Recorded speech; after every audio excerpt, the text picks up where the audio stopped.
dalam perlindungan Tuhan, sehat-sehat selalu, dan kita bersyukur sekali lagi pada malam ini kita dapat bersama sekali lagi dalam live Facebook. Yang kita percaya Roh Kudus bekerja di tengah-tengah kita dimanapun kita berada. Amin saudara. Haleluya. Sebelum kita masuk dalam penyembahan, mari kita persiapkan diri kita dengan doa. Kita serahkan tubuh jiwa raga kita pada Tuhan. Biar Roh Kudus yang hadir dimanapun kita berada saat ini. Haleluya Yesus. Terima kasih Tuhan. Bapak, terima kasih, kami bersyukur karena Engkau Tuhan yang sangat baik di dalam kehidupan kami. Engkau Roh Kudus yang senantiasa memimpin kami, menjaga dan melindungi kami dimanapun kami berada. Terima kasih Tuhan Yesus, karena Engkau Tuhan yang baik. Roh Kudus senantiasa menegur kami, memberikan kami teguran apabila kami membuat sesuatu yang tidak berkenan di hadapan-Mu ya Bapa. Terima kasih Roh Kudus, dan kami terus memuji akan kebaikan-Mu ya Bapa. Biar kami terus memuji dan memuliakan Engkau Tuhan Yesus dimanapun kami berada saat ini ya Tuhan. Terima kasih Tuhan. Persiapkan setiap anak-anak-Mu ya Bapa, agar kami bersama-sama masuk di dalam hadirat-Mu ya Bapa. Kami mau Tuhan Yesus, Engkau bisa sendiri berbicara di dalam diri kami, dan biar kuasa Allah nyata di dalam kehidupan kami. Terima kasih Tuhan. Terima kasih Tuhan Yesus. Terpuji nama-Mu Tuhan. Ini doa kami serahkan padamu ya Bapa. Hanya dalam nama Tuhan Yesus kami ucap syukur dan berdoa. Amin. Amin. Haleluya. Mari kita naikkan penyembahan ini sebagai doa kita sekali lagi kepada Tuhan. Kita mau memuliakan Tuhan. Kita mau mengagungkan kebesaran Tuhan di dalam kehidupan kita. Karena Dia yang layak dipuji dan disembah. Haleluya Yesus.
Tuhan malam ini Tuhan. Kami serahkan setiap hati kami pada malam hari ini. Kami buka setiap mata rohani kami, telinga rohani kami ya Tuhan, hati rohani kami Tuhan. Kami serahkan tubuh jiwa roh kami Tuhan. Karena apa yang kami belajar pada malam hari ini, bukan hanya kami sekadar mendengar, tapi kami dapat melakukannya di dalam nama Tuhan Yesus. Karena iman tanpa perbuatan pada hakikatnya adalah mati. Maka dengan beriman kami mempercayai firman-Mu. Maka dengan iman kami Tuhan, kami mau melakukan apa yang Engkau kehendaki, apa yang Engkau sudah perintahkan bagi kami akan lakukan. Tolong kami Tuhan malam hari ini, dan kami dapat menangkap sesuatu apa yang Engkau sampaikan hari ini. Pakai apapun ini Tuhan, siapa berlindung di belakang kayu salib-Mu Tuhan, dan kami istiharkan di dalam nama Tuhan Yesus Kristus.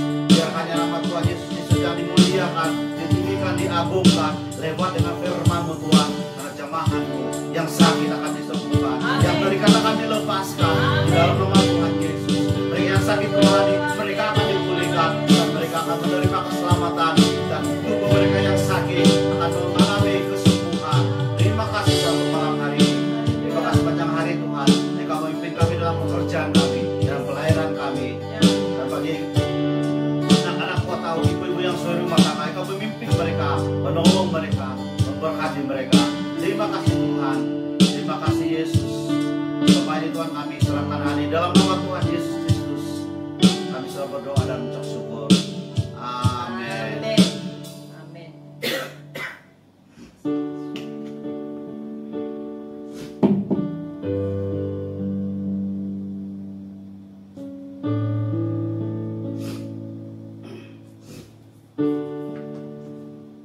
Oke, selamat malam semua. Malam. Siapa yang sempat bersama dengan kami ibadah malam hari ini, kita bersyukur pada Tuhan karena Tuhan memberi kita kesempatan demi kesempatan. Bukan semua orang yang mau beribadah walaupun hanya di dalam online, mereka ada kesempatan. Bukan semua orang yang mau ada kerinduan, mereka ada kesempatan. Dan hari ini kita bersyukur kepada Tuhan karena Dia memberi kita kesempatan, memberi kita peluang untuk bersama-sama belajar sedikit firman Tuhan malam hari ini. Nah,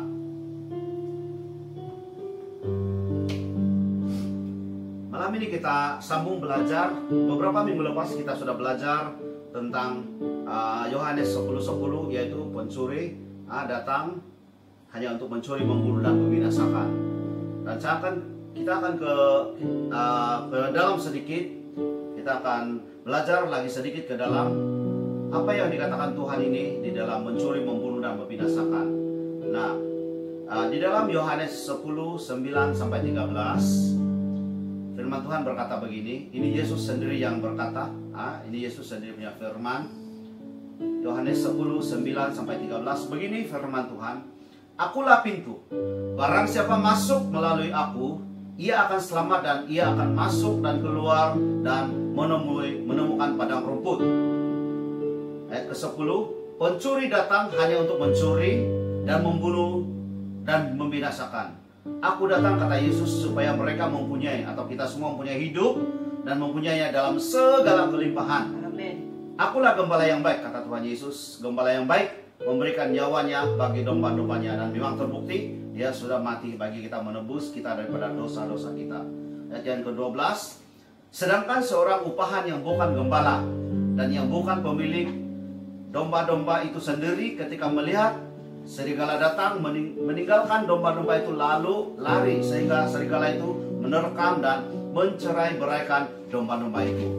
13, ia lari, atau yang gembala, yang upahan itu lari karena ia seorang upahan dan tidak memperhatikan domba-domba itu. Nah, puji Tuhan, kita punya Tuhan yang luar biasa. Dan beberapa minggu lepas kita belajar apa yang dicuri iblis. Hari itu kamu boleh lihat balik di YouTube. Apa yang kita belajar ialah apa yang selalu dicuri oleh iblis, atau banyak keluarga yang bukan hanya saja, tapi sebijak ke belakang ini terlalu banyak yang mengalami sedemikian, yaitu pencurian atau di dalam keluarga mereka kebahagiaan. Sedangkan kebahagiaan adalah hak milik mutlak kita sebenarnya. Tidak ada perkawinan yang direncanakan untuk bercerai, tidak ada.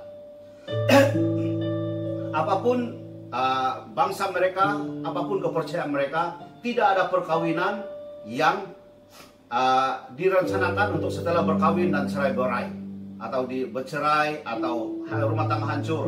Nah, sebab itu hari itu kita belajar, kita perlu berhati-hati karena iblis, salah satu hal di dalam keluarga yang selalu dicuri oleh iblis yaitu kebahagiaan. Dan kita boleh melihat mungkin adik-beradik kita sendiri ya, adik-beradik kita sendiri, ada mereka yang tidak dapat menemukan kebahagiaan itu, atau ada mereka yang tidak dapat mempertahankan kebahagiaan rumah tangga mereka. Nah, itu yang dicuri iblis, dan memang banyak yang pencurian sekarang tentang kebahagiaan. Dan mungkin saban setiap hari kita boleh mendengar, khususnya di tempat kerja kita atau di mana kita pergi, kita selalu mendengar, oh keluarga ini hancur, keluarga itu hancur, keluarga ini begini, keluarga itu begitu, ada masalah, masalah demi masalah. Dan bukan masalah keuangan mungkin, bukan masalah yang, tapi masalah di dalam hal hubungan suami istri dengan anak-anak, sehingga mereka pencurian kebahagiaan. Yaitu sebenarnya kebahagiaan ialah hak mutlak mereka atau hak milik mereka. Sebenarnya itu adalah mereka punya, tetapi dicuri iblis. Nah, kenapa kita boleh kecurian kebahagiaan? Kita sambung sedikit. Kenapa kita boleh kecurian kebahagiaan? Nah, pencuri datang atau iblis datang kepada keluarga kita hanya untuk mencuri, membunuh, dan membinasakan. Nah, hari itu kita belajar mencuri. Iblis curi kebahagiaan dalam rumah tangga kita. Nah, hari ini kita belajar membunuh dan membinasakan. Apa yang sudah dibunuh oleh iblis dan apa yang sudah dibinasakan oleh iblis di dalam keluarga kita. Apa yang sudah, kalau hari itu iblis sudah mencuri kebahagiaan kita. Nah, kenapa ini berlaku? Karena dia sudah membunuh dan membinasakan. Nah, apa yang iblis sudah bunuh, apa yang sudah iblis binasakan, kita belajar sedikit pada malam hari ini. Nah, pertama, kenapa perceraian terjadi? Apa yang sudah dibunuh oleh iblis di dalam keluarga kita, khususnya di dalam hubungan suami istri. Nah, pertama, dia bunuh kasih sayang di antara suami istri atau dengan anak-anak. Selagi kita ada rasa kasih sayang, selagi kita ada rasa kasih di dalam keluarga kita, saya sangat yakin percaya keluarga kita tetap dalam kebahagiaan. Tetapi kalau rasa kasih sayang itu sudah dibunuh oleh iblis, dia bunuh rasa kasih sayang. Suami tidak lagi sayang dengan istri, istri tidak lagi sayang dengan suami, atau anak-anak tidak sayang lagi, tidak mengasihi lagi ibu bapak, tidak menghormati lagi, atau ibu bapak tidak lagi mengasihi atau mencintai anak-anak dia, tidak ada kasih sayang lagi. Mereka balik ke rumah terus makan dan terus tidur, atau terus naik atas, atau terus masuk bilik, dan mereka hanya tengok handphone. Mereka tidak bercerita, mereka tidak ada sembang-sembang di dalam keluarga mereka. Nah, kenapa saudara? Ingat, karena kasih sayang di antara kita, khususnya dalam suami istri, sudah dibunuh oleh iblis. Dia sudah bunuh kasih sayang kita, sehingga kita tidak ada rasa lagi kasih, tidak ada kasih lagi, tidak ada sayang lagi. Dan itu akan memudarkan cinta kita kepada istri atau istri kepada suami, sehingga semakin hari semakin kita berjauhan. Walaupun mungkin kita masih tidur dalam satu bilik di atas satu katil yang bersama, tetapi kasih sayang kita sebenarnya semakin hari semakin menjauh. Ada banyak yang keluarga yang kami layani, dan kadang-kadang kami terdengar, sebenarnya walaupun kami masih lagi suami istri, tapi saya langsung tidak ada rasa cinta lagi dengan suami atau cinta lagi dengan istri. Nah, itu yang dibunuh oleh iblis. Ingat, kita harus berhati-hati supaya kasih sayang yang ada di antara kita, yang sudah ditaruh oleh Tuhan di tengah-tengah keluarga kita, kita akan terus pelihara dengan cara kita berjaga-jaga, berdoa dan berjaga-jaga. Yang kedua, apa yang sudah dibunuh oleh iblis, sehingga kita dikatakan di sana membunuh dan membinasakan kita. Dan di dalam ayat yang ke-12 itu, sehingga serigala itu menerka dan mencerai beraikan domba-domba itu. Nah, ia seperti kita satu keluarga. Nah, apalagi yang dia bunuh sehingga kita boleh cerai berai? Apalagi yang iblis bunuh, yaitu kesetiaan kita. Kesetiaan kita kepada suami atau istri. Selagi kita setia, selagi itu kita boleh mempertahankan suami dan istri. Kami pernah juga melayani satu keluarga. Dia beritahu, memang saya tidak ada rasa cinta duka saudara dengan suami. Saya betul-betul tidak ada saudara dia beritahu kami. Tapi saya hanya bertahan saja, saya mau setia saja. Karena dia ingat, memang dalam Kristen tidak boleh cerai. Tidak boleh cerai. Tidak boleh cerai ya. Dalam Kristen tidak boleh cerai. So, itu yang dia ingat. Saya hanya mau mempertahankan, dia bagi tahu kami, mempertahankan rumah tangga kami. Tetapi tidak ada kasih lagi. Dan sebab itu, kalau kasih sayang kita semakin berkurangan, kasih sayang kita semakin hilang, saya tidak heran kalau kesetiaan kita akan semakin pudar. Dan iblis akan curi kesetiaan suami kepada istri atau istri kepada suami sehingga mereka tidak lagi mau bersama. Tidak heran kalau mereka akan menuju kepada perceraian. Ingat itu, pertama, dia bunuh kasih sayang di antara suami istri. Dia bunuh kesetiaan antara suami istri. Ini khusus kepada suami istri. Kesetiaan. Sama juga, dia bunuh kesetiaan kepada kita kepada Tuhan, sehingga kita menjauhkan diri daripada Tuhan. Kalau dulu kita setia berdoa, kita selalu dengarkan, saya setia berdoa, kita setia baca firman, kita setia beribadah kepada Tuhan. Tetapi kalau kesetiaan, kasih dan cinta kita kepada Tuhan semakin hilang, kita akan, minggu ini kita pergi, minggu depan kita tidak ke gereja. Lepas itu mungkin hari ini kita berdoa 10 menit. Semakin hari semakin hilang kita punya jam-jam doa. Mungkin pada mulanya waktu kita masih lagi sayang Tuhan, masih lagi mengasihi Tuhan. Kalau kita dengan Tuhan, mungkin 1 jam kita berdoa, semakin hilang kasih sayang kita kepada Tuhan, semakin pendek kita punya masa berdoa. Mungkin lama-kelamaan makan pun kita tidak akan berdoa. Begitu juga dengan kesetiaan kepada istri atau suami kepada istri. Timbal baliklah, sama juga. Nah, setelah dia curi kebahagiaan itu. Kenapa dia boleh curi kebahagiaan? Karena dia sudah bunuh kasih sayang di antara suami istri. Dia sudah bunuh. Bila kasih sayang semakin pudar, kesetiaan itu juga akan mengikuti dari belakang. Dan semakin hari mereka semakin menjauh. Walaupun satu rumah, tetapi kasih sayang mereka, kesetiaan mereka semakin renggang. Hubungan mereka semakin renggang, sehingga mereka akan menuju kepada perceraian. Nah, yang ketiga, apa yang sudah dibunuh oleh iblis, dibunuh, dicuri di dalam kehidupan kita, khususnya dalam kehidupan suami istri, kejujuran. Sangat senang punya melihat kalau si suami sudah letak itu password itu handphone itu, ada sudah bibit-bibit ketidakjujuran. Kalau dia sudah letak password, apalagi dia tidak bawa, kalau dia ada password dan dia bagi tahu istri, itu oke lagi.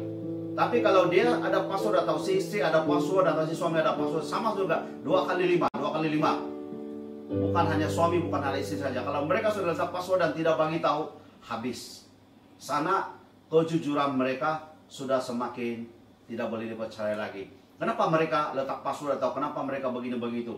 Dan kenapa mereka kalau buat panggilan telepon, mereka keluar daripada rumah, mereka jauh-jauh, mungkin kalau berdekatan dengan padang, mereka di padang lah, inilah itu semua. Mereka menjauhkan supaya tidak kelihatan. Nah, itu adalah tandanya kejujuran semakin hilang. Bila kejujuran kita semakin hilang, bila kejujuran kita sudah dicuri iblis, bila dia sudah bunuh kasih sayang kita, dia bunuh kesetiaan kita dan kejujuran kita, dia sudah curi, dia sudah bunuh, ini sangat berbahaya. Saya tidak heran walaupun kita diharamkan bercerai dalam Kristen, walaupun diharamkan perceraian, tapi saya tidak heran kalau keluarga kamu akan menuju kepada perceraian, karena kebahagiaan sudah dicuri iblis. Kedua, karena kasih sayang kamu kepada suami istri, kesetiaan kita kepada suami istri, kejujuran kita sudah diambil alih oleh iblis, dicuri oleh iblis. Nah, di situ kita tidak ada rasa lagi. Walaupun tidak ada rasa kasih sayang, walaupun kita masih seperti saya katakan di awal tadi, walaupun mungkin kita masih tidur sekatil, tetapi tidak ada rasa bahagia itu lagi. Karena semuanya sudah dibunuh iblis. Semuanya sudah dihancurkan oleh iblis. Nah, seterusnya dikatakan di sana membunuh dan membinasakan. Nah, setelah iblis membunuh kasih sayang, kesetiaan, kejujuran kita kepada suami istri khususnya, nah, di situ dia sudah boleh curi kebahagiaan kita. Nah, apa yang dihancurkan di sini kan dia kata dia binasakan. Pencuri datang hanya untuk mencuri dan membunuh dan membinasakan. Nah, setelah dia curi kebahagiaan kita, setelah dia bunuh kasih sayang, kesetiaan, kejujuran kita, semua tidak ada lagi. Apa kita? akan terjadi dalam keluarga kita. Nah, di dalam ayat yang ke-12 di sini sangat jelas. Nah, kita adalah domba-domba itu. Sedangkan seorang upahan yang bukan gembala dan yang bukan pemilik domba itu sendiri, atau bukan dia bukan pemilik, dia bukan tuan punya itu domba. Ketika melihat serigala datang meninggalkan domba-domba itu lalu lari, sehingga serigala itu menerkam dan mencerai-beraikan. Tahukah kita kalau sudah hilang kita punya kasih sayang, sudah hilang, dibunuh, dicuri oleh iblis kebahagiaan kita, iblis ada di dalam keluarga kita, sudah berada di tengah-tengah keluarga kita, dan dikatakan di sini menerkam dan mencerai-beraikan. Maksudnya saudara, dia sudah terkam keluarga kita, dia cerai-beraikan kita, yaitu dengan perceraian. Sebab itu kenapa kita sering kali mendengar, kenapa orang bercerai? Orang yang masih ada kasih, mereka yang masih mencintai satu sama lain, mereka masih ada kebahagiaan lagi, mereka tidak akan bercerai. Tapi mereka yang sudah dicuri kebahagiaan itu, kenapa? Karena mereka sudah tidak ada kasih sayang dalam rumah tangga. Mereka sudah tidak ada kesetiaan, malah mereka sudah hilang kejujuran.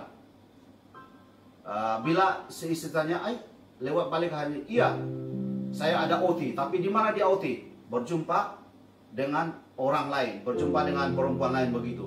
Nah, sana sudah kelihatan. Dan bila semua ini sudah dicuri oleh iblis, ingat saudara, serigala ada di tengah-tengah keluarga kita.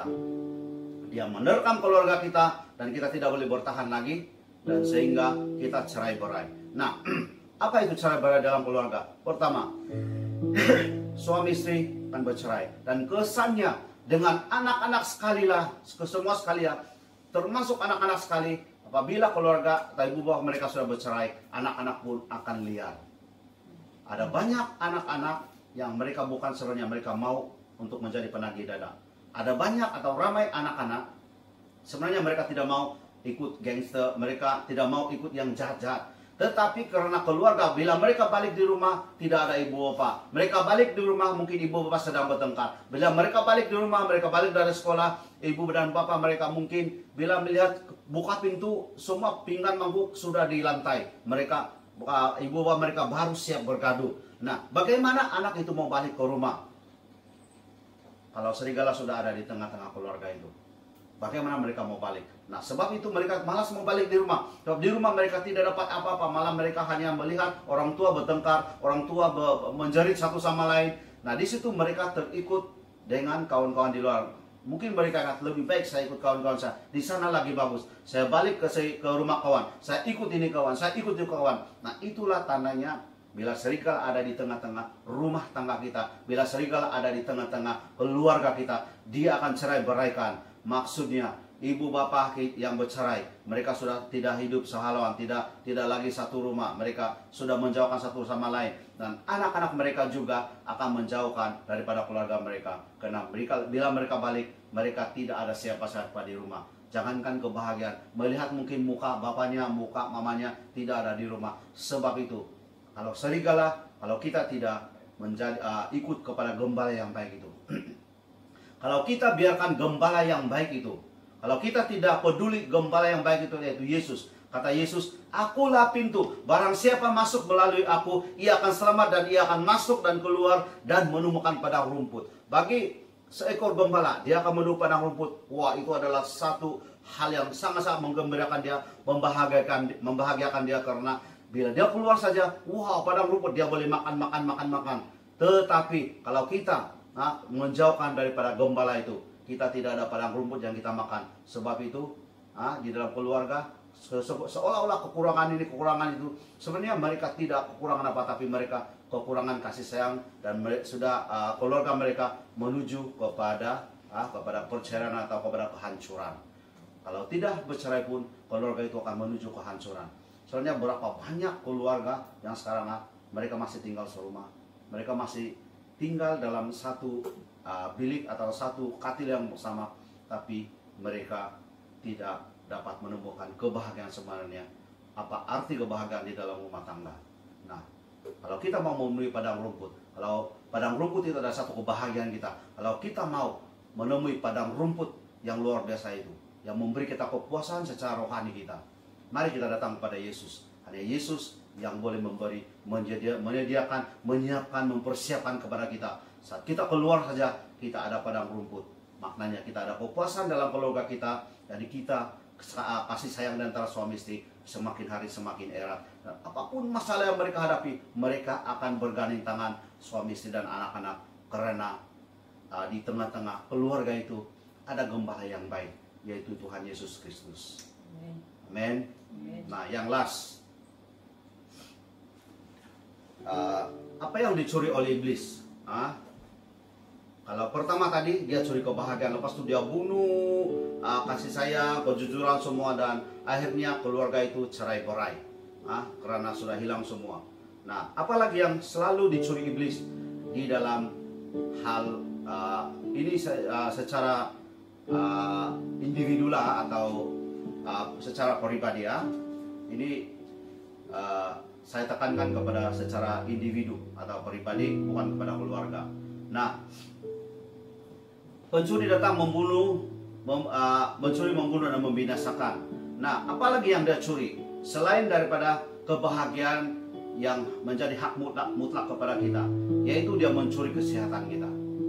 Bagaimana dia curi kesehatan kita, saudara? Bagaimana? Macam mana pula iblis curi kesehatan? Nah, kesehatan atau kita yang sehat atau kesehatan sebenarnya adalah hak milik kita juga.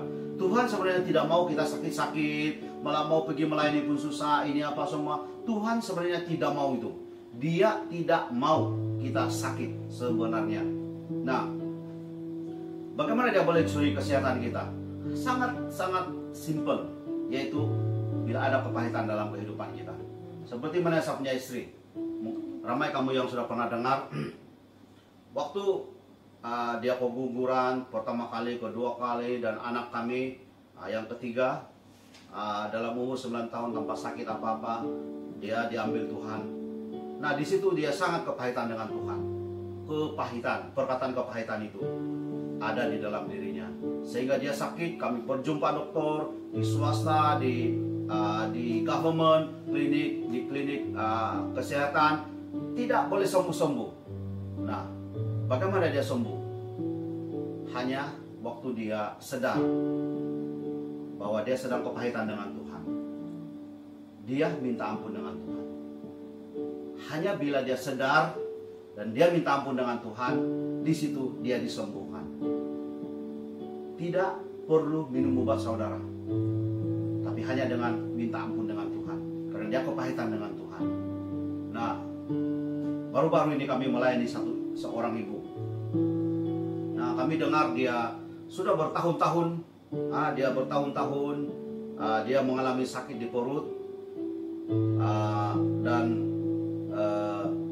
sehingga menyebabkan dia bila kami berjumpa dengan mereka bagi tahu kami yang dia kalau berdiri pun tidak boleh berdiri lama.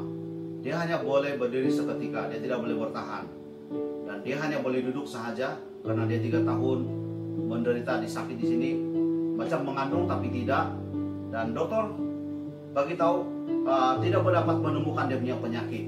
Nah, bila kami diberitahu, kami bergegas ke sana.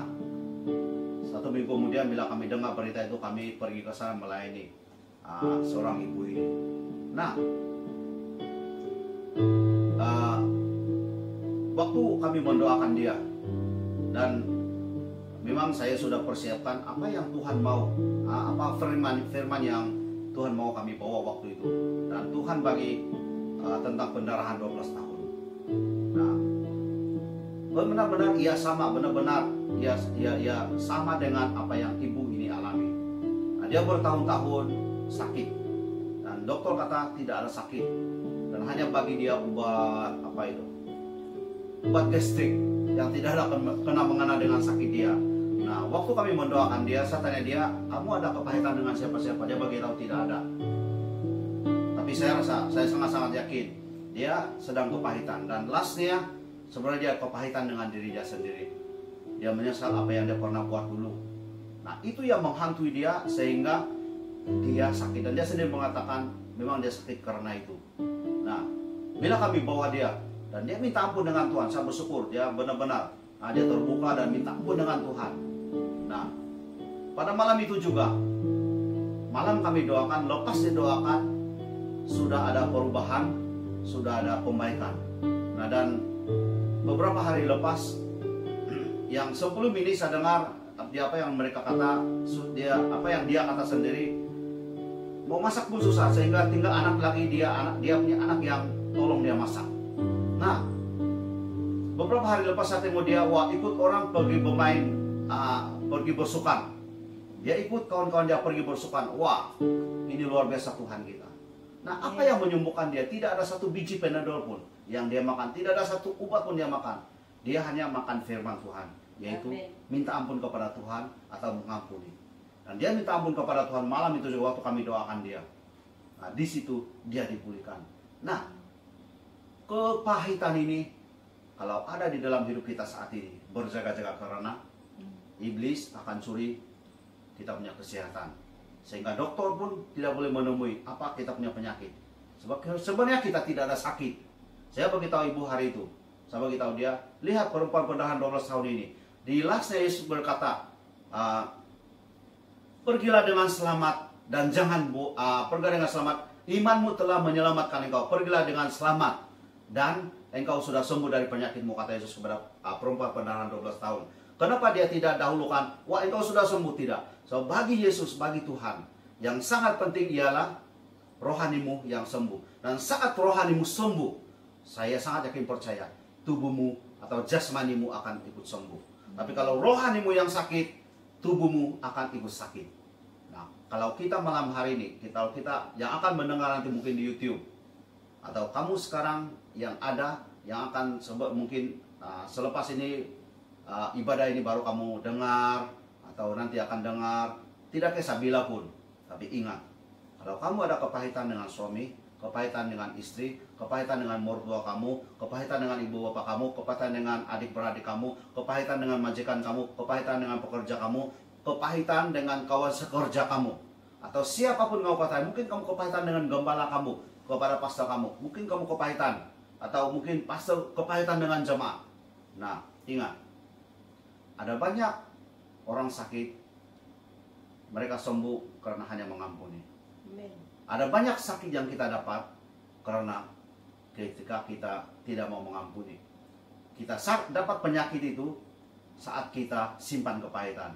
Tapi ada banyak yang kami sendiri layani, bukan kami hanya dengar dari orang lain. Berapa sudah orang yang kami layani, mereka sembuh total, tanpa memakan obat, walaupun mereka berhari-hari atau sudah banyak orang mendoakan ke klinik sini, ke klinik sana, hospital sana, hanya dengan minta ampun kepada Tuhan, hanya dengan mengampuni orang lain, hanya dengan melepaskan pengampunan, maka di situ mereka sembuh tanpa satu biji obat pun.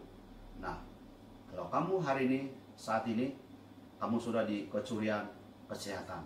Kalau hari ini, saat ini kamu sakit karena kamu simpan kepahitan. Selepas ibadah ini atau saat kita berdoa nanti, sebentar nanti, lepaskan pengampunan. Dan apapun sakit penyakitmu, kalau rohanimu sakit, saya sangat yakin percaya, seperti mana Yesus berkatakan kepada perempuan pendarahan 12 tahun itu. Nah, imanmu telah menyelamatkan engkau. Bukan imanmu telah menyembuhkan engkau, tapi imanmu menyelamatkan engkau. Maknanya keselamatan itu, yaitu rohaninya dipulihkan dan dia selamat. Dan setelah dia selamat, kata Yesus, di situ dikatakan, pergilah, engkau sudah sembuh dari penyakitmu. Nah, bagaimana perempuan pendarahan itu disembuhkan? Dia menjamah jubah Yesus. Dia datang kepada Yesus. Ingat, kalau dia pernah katakan di sana berbagai tabib yang dia jumpa, dia tidak pernah sembuh-sembuh. Dia tidak sembuh-sembuh. Nah, saat dia mendengar sudah tentang Yesus, dia satu hari dia ada kesempatan. Dia kata di dalam hatinya, asal jamah saja jubahnya, saya pasti akan sembuh. Begitu besar iman dia. Nah, apa yang Tuhan Yesus sembuhkan kepada dia? Kata Yesus, imanmu telah menyelamatkan engkau. Maknanya selama ini, sebelum ini, pendarahan perempuan itu adalah tentang kepahitan. Dan saat dia dipulihkan daripada kepahitan, dia sembuh daripada pendarahannya. Sangat-sangat luar biasa Tuhan kita. Dan dia datang, perempuan itu datang kepada Yesus. Nah, malam hari ini, coba kita renungkan. Akulah gembala yang baik, kata Tuhan Yesus. Nah, kalau gembala yang baik itu memberikan nyawanya, kata Tuhan Yesus. Nah, saat keluarga kita ada kebincangan, atau saat ini walaupun mungkin keluarga kita oke-oke saja, lebih baik kita jemput Yesus masuk dalam keluarga kita. Karena hanya keluarga yang bersandarkan kepada gembala yang baik itu akan menemui padang rumput. Hanya keluarga yang bersandarkan kepada gembala yang baik itu, yang memberikan nyawanya kepada dunia ini, akan menemukan padang rumput, yaitu kebahagiaan yang ditunggu-tunggu oleh domba. Yaitu domba mau mencari makanan, dan bila dia keluar daripada pintu, wah, ada padang rumput. Begitu juga dengan keluarga kita. Saat kita mengandalkan Tuhan Yesus Kristus, saya sangat yakin percaya, apapun masalahmu saat ini, apapun pergumulanmu, saya sangat yakin percaya, selagi kamu mengandalkan Tuhan Yesus, selagi itu kamu ada kebahagiaan. Dan kebahagiaan yang kamu miliki itu tidak boleh dicuri oleh iblis. Dan kasih sayang yang kamu ada tidak boleh dibunuh oleh iblis. Dan segala kejujuran dan keikhlasan, segala kesetiaan yang kamu ada bersama suami istri, selagi kamu bersandar kepada gembala yang baik itu, selagi itu kamu akan mendapat kebahagiaan yang luar biasa yang orang lain tidak pernah rasakan. Ini doa saya kepada Anda semua hari ini. Nah, ingat juga, waktu kamu sakit, coba kamu perhatikan, coba kamu selidik, coba kamu ingat balik. Ada tetap siapa kamu kebaikan? Dengan siapa-siapa pun sekelilingmu, atau mungkin dengan Tuhan juga. Nah, saat itu ingat, kamu datang ke dokter, kamu tidak akan sembuh, karena bukan kamu bukan sakit jasmani, tapi kamu sakit rohani.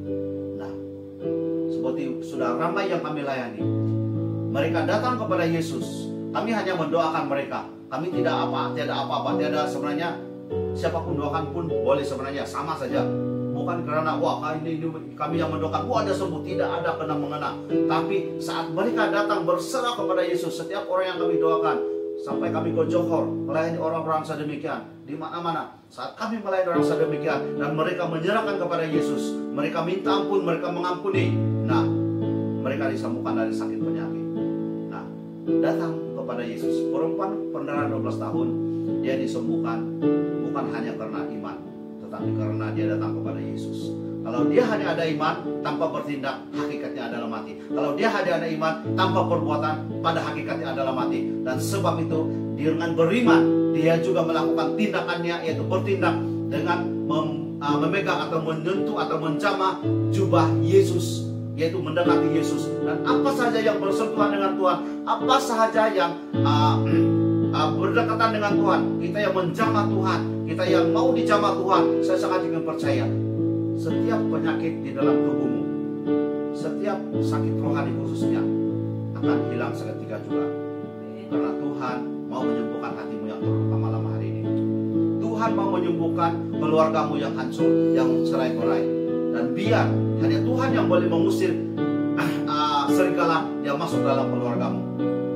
Dan saya sangat yakin percaya, serigala yang ada di dalam keluargamu saat ini, kalau kamu datang kepada Yesus, kamu jemput gembala yang baik itu, serigala itu akan lari. Karena gembala itu menyerahkan nyawanya. Dia rela mati untuk kita, dia rela mati untuk kita atau keluarga kita, dan keluarga kita yang akan mendapat kebahagiaan. Datanglah kepada Yesus. Hanya Yesuslah Tuhan dan Juru Selamat yang sebenar. Hanya Yesus yang boleh, yang mampu, yang tahu bagaimana cara menolong kau. Apapun masalah dalam keluargamu saat ini, apapun masalah dalam pribadimu saat ini, mungkin masalah juga keuangan, atau mungkin masalah di dalam rumah tangga, suami istri sudah ada gap, atau sudah ada jurang di antara mereka, seperti bukan suami istri lagi. Hanya datang kepada Yesus, dan saya jamin, saya sangat garanti, kalau kamu datang kepada Yesus, gembala yang baik itu, keluarga kamu pasti akan dipulihkan. Amin. Bukalah pintu hatimu, bukalah pintu hatimu untuk jemput Yesus, dan saya percaya Tuhan boleh pulihkan keluargamu. Haleluya. Terima kasih. Dan selepas ini, biar kamu renungkan, biar kamu ingat balik, ada tak kalau kamu sakit saat ini atau tidak pun, coba kamu renungkan, ada tak siapa-siapa yang kamu sedang kepahitan, ada tak siapa-siapa yang kamu sudah menyakitikan mereka dan kamu suka untuk minta ampun. Ambil keputusan hari ini, sama ada untuk kamu mengampuni atau minta ampun. Ambil keputusan hari ini, karena keputusan itu adalah di tanganmu. Tuhan sudah bagi kamu pilihan, dan Tuhan sudah ajar kita malam hari ini bahwa hanya datang kepada Yesus kita akan sembuh daripada daripada sakit rohani kita. Dan hanya datang pada Yesus, keluarga kita dijamin bahagia yang luar biasa. Haleluya. Mari kita berdoa. Sebelum kita berdoa, mari kita nyanyi lagu ini. Ketika aku hadapi kehidupan ini, kadang-kadang atau seringkali kita bingung dengan apa yang ada di depan kita. Kadang-kadang kita bingung dengan keadaan masa depan keluarga kita bersama suami, istri, atau anak-anak. Apalagi di masa-masa seperti saat ini, seolah-olah sudah hilang harapan. Apalagi di masa saat pandemi ini, sudah ramai orang yang hilang harapan. Sudah ramai orang yang sudah hilang arah tujuan. Mereka tidak tahu, tetapi ingat bahwa ketika kita menghadapi badai, ingatlah bahwa cinta Yesus seperti air yang mengalir, yang tidak pernah berhenti-henti. Dan saya sangat yakin percaya juga gembala yang baik itu akan memberi pengharapan kepada kita semua di sini, termasuk kami. Dan saya sangat yakin percaya setiap janji-janji Tuhan seperti mana fajar menyingsing, tidak pernah terlambat, tidak pernah terawal. Mari kita serah hidup kita kepada Tuhan. Tuhan mau memulihkan keluargamu saat ini. Tuhan mau kembalikan kesetiaan, kejujuran, keikhlasan. Tuhan mau kembalikan kebahagiaan yang sebenarnya mutlak adalah hak milik kita semua, tetapi sudah dicuri selama ini. Tuhan mau kembalikan malam hari ini. Buka hatimu kepada Tuhan. Mari kita sama-sama menyanyi lagu ini, menyembah Tuhan. Ketika ku hadapi kehidupan ini, jalan mana yang harus ku pilih? Ku tahu ku tak mampu, ku tahu ku tak sanggup. Hanyakan Tuhan tempat jawabanku. Aku pun tahu, ku tak angkat tanganmu kepada Tuhan, angkat hatimu kepada Tuhan. Tuhan mau memulihkan keluargamu saat ini. Tuhan mau memulihkan hidupmu saat ini. Tuhan mau memulihkan keadaanmu saat ini yang sangat terpuruk. Seolah-olah kamu di tempat yang paling bawah sekali. Tuhan mau menyembuhkan engkau. Tuhan mau memulihkan engkau. Rohanimu yang sakit, Tuhan mau pulihkan. Jadi Tuhan tidak pernah terlambat. Fajar pagi hari yang tiada pernah terlambat bersinar. Cinta Tuhan seperti air yang mengalir, tidak pernah berhenti-henti, mengalir di dalam keluarga kita. Kasih Tuhan, kebahagiaan itu mengalir dan mengalir dan mengalir. Haleluya, terima kasih Tuhan. Ketika ku hadapi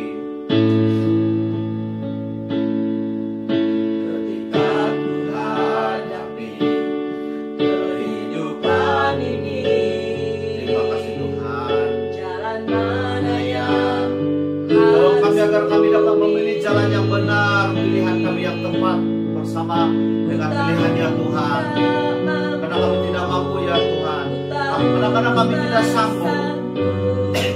Seolah-olah sangat sukar bagi kami, tapi kami percaya Tuhanlah menjadi jawaban bagi setiap persoalan kami.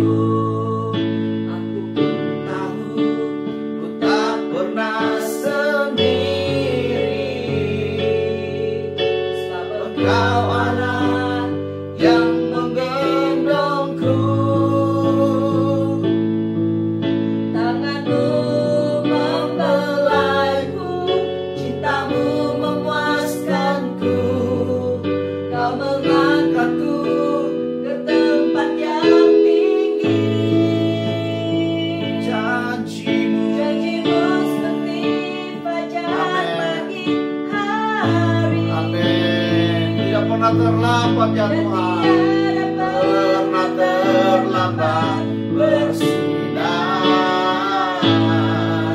Cintamu seperti sungai yang mengalir, dan ku tahu betapa dalam kasih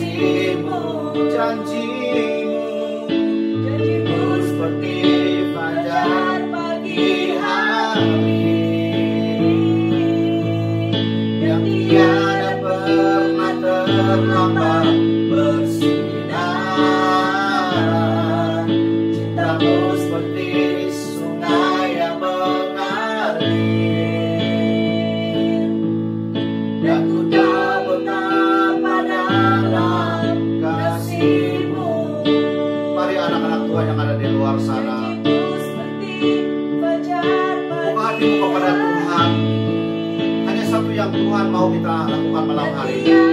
Dan saya mau doakan ini supaya dia terjadi kepada kita. Angkat hatimu, buka hatimu kepada Tuhan. Doa saya kepada Anda semua, Tuhan, saya mau mendoakan bagi anak-anakmu di luar sana yang mereka sudah hilang harapan karena mereka tidak ada kekuatan untuk mereka mengampuni atau minta ampun. Tuhan, malam hari ini saya berdoa khusus untuk hal ini, yaitu kekuatan untuk mengampuni, kekuatan untuk minta ampun. Tuhan, saya doakan setiap anak-anakmu di luar sana, mereka yang tidak ada kekuatan untuk mengampuni atau minta ampun, saya lepaskan kekuatan daripada surgawi di dalam nama Tuhan Yesus. Roh Kudus akan memberi mereka kekuatan. Roh Kudus akan memberikan mereka satu kekuatan yang baru, agar mereka ada kekuatan untuk mengampuni atau minta ampun. Dan saya sangat yakin percaya Tuhan, kuasa-Mu nyata dalam keluarga, dalam pribadi ini Tuhan, sehingga mereka dipulihkan daripada setiap sakit penyakit mereka, yaitu sakit dengan orang tua, sakit hati dengan suami, sakit hati dengan istri, sakit hati dengan anak-anak, sakit hati dengan mentua, atau sebaliknya. Tuhan, hari ini saya siapkan sakit hati ini, saya siapkan disembuhkan dalam nama Tuhan Yesus. Disembuhkan dalam nama Tuhan Yesus. Mereka ada kekuatan yang luar biasa di dalam nama Tuhan Yesus. Haleluya, haleluya. Ini anak-anak Tuhan, mereka kekuatan ya Tuhan. Mereka kekuatan yang luar biasa. Dan saya siapkan Roh Kudus. Roh Kudus akan memberi mereka kekuatan, memberikan mereka damai, sejahtera, sukacita, dan pengharapan di dalam nama Tuhan Yesus. Di dalam nama Tuhan Yesus Kristus. Terima kasih Tuhan. Terima kasih Yesus untuk malam hari ini. Oh haleluya. Ku tahu betapa dalam kasih-Mu. Haleluya. Terima kasih Yesus. Amin. Amin. Amin. Haleluya. Haleluya. Bapa di surga, kami bersyukur Tuhan kesempatan tadi untuk kami sama-sama belajar firman-Mu. Kami percaya Tuhan, mulai hari ini kami ada kekuatan untuk mengampuni dan siapapun yang kami sakit hati atau siapapun yang menyakitkan hati kami. Saya lepaskan berkat-berkat daripada surgawi untuk memenuhi kebahagiaan setiap keluarga. Dan saya siapkan juga Tuhan apa yang sudah dicuri iblis, kebahagiaan dan juga sakit penyakit atau kesehatan yang dicuri iblis, semua saya kembalikan kepada keluarga atau kepada pribadi yang sudah kehilangan itu. Amen. Dan kesehatan dipulihkan dan juga kebahagiaan dipulihkan dalam rumah tangga. Amen. Mari angkat tangan kita semua yang ada di luar sana juga, saya melepaskan berkat. Tuhan memberkati engkau dan melindungi engkau. Amen. Tuhan menyinari engkau dengan wajah-Nya dan memberikan engkau kasih karunia. Tuhan menghadapkan wajah-Nya pada engkau dan memberi engkau damai sejahtera. Amen. Mulai hari ini sampai selama-lamanya. Di dalam nama Tuhan Yesus Kristus kami sudah berdoa dan bersyukur. Amin. Amin. Terima kasih, Tuhan Yesus memberkati. Dan jika Anda diberkati dan Anda rasa ada orang lain lagi yang memerlukan ini, biar share kepada teman-teman, bagi beritahu mereka atau bagi share dengan mereka supaya mereka juga diberkati dan mereka juga dipulihkan. Amen. Tuhan Yesus memberkati. Amin.